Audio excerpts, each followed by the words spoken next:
Alright guys, welcome back for your last annotations of the week. So we're going to get started. Alrighty, so based on the data in Table 1, so I'm going to go to Table 1. One could conclude that the blood of high altitude dwellers contains a higher concentration of, so we need to look at these things. So I'm going to go to Table 1. Now I'm going to look at my higher altitude dwellers. That's these people. So let's see. GST is all above 100. ECH is 90 to 89.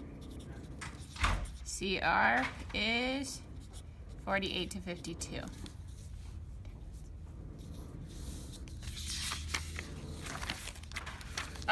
Okay, so let's see. If we look here, GST is our highest, so it goes GST, ECH to CR. So let's see what our answer is. CR is higher than ECH? No. CR is higher than GST? No, it's the lowest. ECH than GST? No. GST than CR? Yes. So our answer to 23 is D. Oh, that's an IOD question as well because you pulled out information from just a table. Alright, based on the information given, one would expect that compared to the high altitude dwellers, the sea level dwellers, that's EMI, which data is consistent, have blood with lower percentage oxygen. So high altitude compared to sea level, blood with a lower GST, can tolerate oxygen partial pressures, can tolerate lower temperature. Temperature is not on this at all, ever. So there is no mention of temperature anywhere. Never in the passage.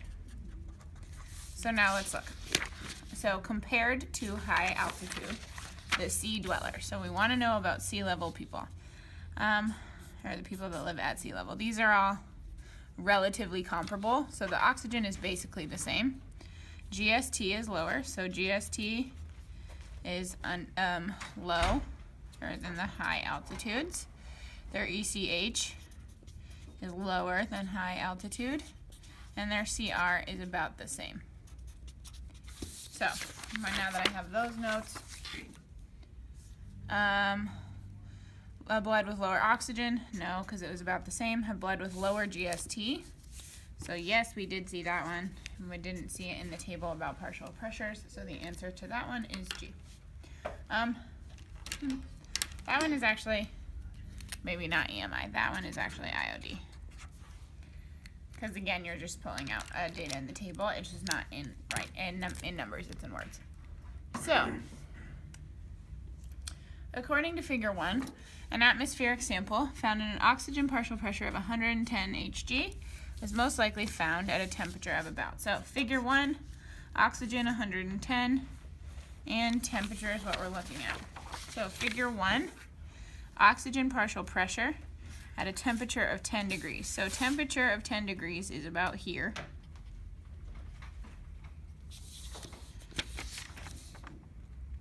Oh wait, no, we need a partial pressure. So follow the oxygen partial pressure graph to find 110 and then put it to the temperature line. I was doing the reverse for you. So at a temperature of what? Between 0 and 5 degrees. So, where are we at? That's our temperature line. Where is this the same? So, oxygen partial pressure of 110 is at a temperature of what? So you look at your oxygen partial pressure, and this is 110, and then you find the corresponding temperature. And then you look at what the value is. So your answer to 25, if we trace it, is about negative 5.4. That one is a tricky graph to read. So this graph is difficult because you have to look at multiple axes and variables. So remember, oxygen partial pressure of 110, so halfway in this line, that's this graph. What temperature is that? You'd be tempted to go across here, but that's not where the temperature actually lines up with it. The temperature lines up about here, and that's so. Okay. ECH is an enzyme that improves the efficiency of cellular energy production. Assume that people with higher ECH concentrations can function normally at higher altitudes without any respiratory difficulties. Based on table 1, people from which population, that's IOD again, because you're pulling it out of a table. So, the higher the ECH, the better they can breathe. So we're going to look, and I'm going to go to the table. I'm going to find ECH. I'm going to find the highest value, and now I'm going to trace it back over to the population. So the population that has the highest value looks like it's HA2. That's answer choice H. And your last question. Let's do pink. Assume that a person's blood oxygen percentage is determined only by the oxygen partial pressure at the location which the person lives and the efficiency of their respiratory system, blah, blah, blah. Which of the following pieces of information, you don't actually have to read that whole question, you just need this part.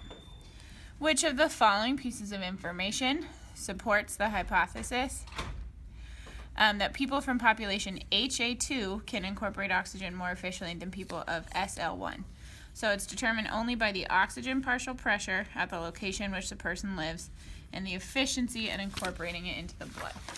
So HA2 is better than SL1. Why? So they have a higher oxygen percentage. So HA2 is better than this in oxygen. And if we look at the oxygen saturation, we can look at those oxygen partial pressures here. Figure 1 shows the temperature at various altitudes. So if we look at the altitude here at 3,300 to 37, so in this block, that's the oxygen partial pressure.